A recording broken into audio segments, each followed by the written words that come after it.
है। अगर गिद्ध और कबूतर की दुश्मनी बढ़ेगी तो पूरा जंगल डर जाएगा। और जब पक्षी डरते हैं तो वो तो मेरे सामने ही झुकते हैं। बिल्कुल बिल्कुल महाराज, अब जंगल की गद्दी पर आपका राज ही राज होगा महाराज। इधर बेचारा कबूतर जंगल के पेड़ पेड़ पर जाकर सबको समझा रहा था कि मैं निर्दोष हूँ। मित्रों, मुझ पर झूठा इल्जाम लगाया जा रहा है। मैंने गिद्ध के बच्चे को नहीं मारा। कृपया मेरी बात पर विश्वास करो।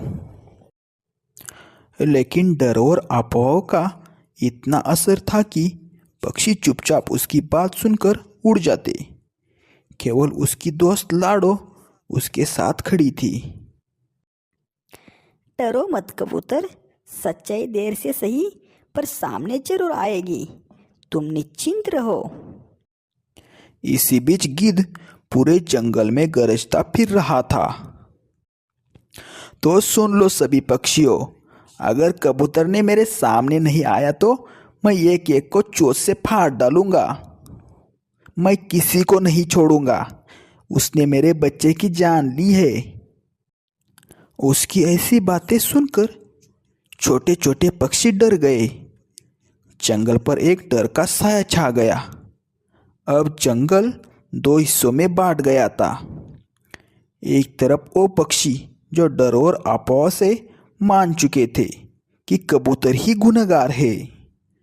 दूसरी तरफ कुछ समझदार जैसे तोता और मीनू मौसी, जिन्हें शक था कि कहानी में कोई और सच्चाई छुपी है। और सबसे ऊपर बाज अपने षड्यंत्र की बुनाई कर रहा था। अभी तो कहानी यहीं पर और गहरी होने वाली थी, क्योंकि कबूतर की निर्दोषता अभी अंधेरे में थी और बाज की साजिश एक बड़ा तूफान लाने वाली थी जंगल में। अब तो जंगल की हवा अब शांत नहीं रही थी। जहाँ पहले सुबह के समय चिड़ियों की चहचहाट गूंजती थी, अब वहाँ सन्नाटा पसरा हुआ था। हर पेड़, हर डाल बस डर का छाया ही था। उधर गिद्ध अब दिन रात अपने चूजे की याद में चीख रहा था, मेरा बच्चा, तू क्यों चला गया? तेरे बिना मैं कैसे जीऊंगा? लेकिन उसी के साथ उसका गुस्सा भी उतना ही प्रचंड बढ़ रहा था। कबूतर, तू जा भी चुपा है, मैं तुझे ढूंढ निकालूंगा और उस दिन तू अपने पंखों से उड़ नहीं पाएगा, ये वादा है मेरा। कौवा तो जैसे इसी मौके का इंतजार कर रहा था। वह हर जगह जाकर गिद्ध का पक्ष लेता और कबूतर के खिलाफ बातें फैलाता। अरे पक्षियों, सोचो जरा, अगर आज कबूतर ने गिद्ध के बच्चे को मारा है तो कल वह तुम्हारे बच्चों पर भी हमला कर सकता है। क्या बात सही है ना? यह सुनकर छोटे परिंदों के दिल कांप उठे। वे कबूतर को घूरने लगे, मानो वह सचमुच अपराधी हो। बेचारा कबूतर अब अकेला पड़ गया था। वह अपनी दोस्त के साथ पेड़ों की ऊंची शाखाओं में छुप रहा था। सभी मुझे गुनहगार समझ रहे हैं, कोई मेरे साथ खड़ा ही नहीं हो रहा है। शायद मेरा मर जाना ही बेहतर होगा। नहीं नहीं कबूतर भैया, ऐसी मत सोचो, तुम निर्दोष हो। अगर हम हार मान लेंगे तो सच्चाई कभी सामने नहीं आएगी, हमें हिम्मत रखनी होगी। लेकिन तोता इस अफवाह को मानने को तैयार ही नहीं था। वो पेड़ पेड़ पर जाकर सबूत ढूंढने लगा। हो ना हो, जरूर कुछ गड़बड़ है।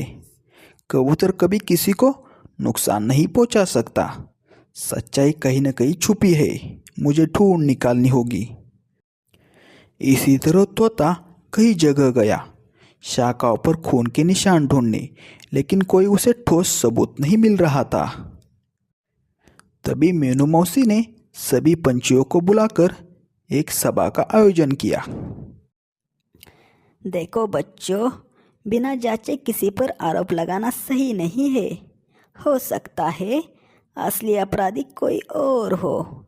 याद रखो, जंगल की एकता टूटेगी तो हम सबका विनाश नजदीक होगा।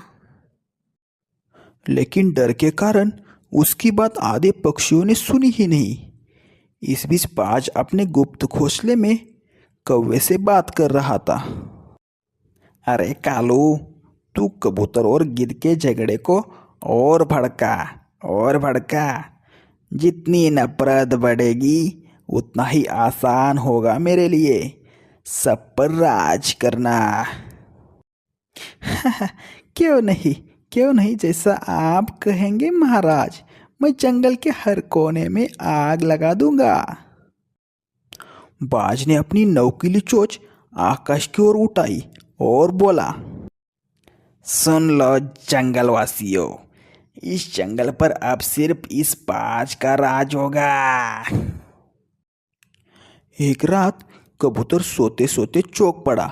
उसे सपना आया कि गिद्ध और बाज दोनों मिलकर उसे मार रहे हैं और पूरा जंगल चुपचाप देख रहा है। कबूतर घबरा कर उठा।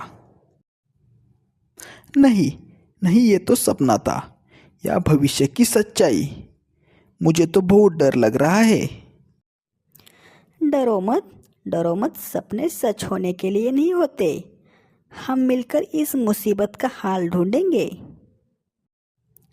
अगले दिन तोते ने फिर से जंगल का कोना कोना छान मारा।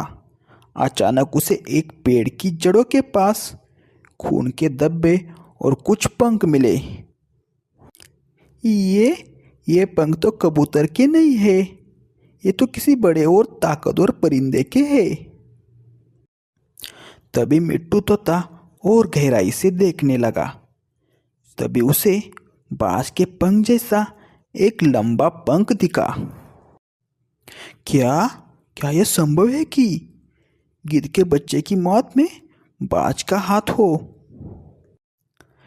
लेकिन मिट्टू तोते ने डर के मारे किसी से यह कहने की हिम्मत नहीं जुटा पाया।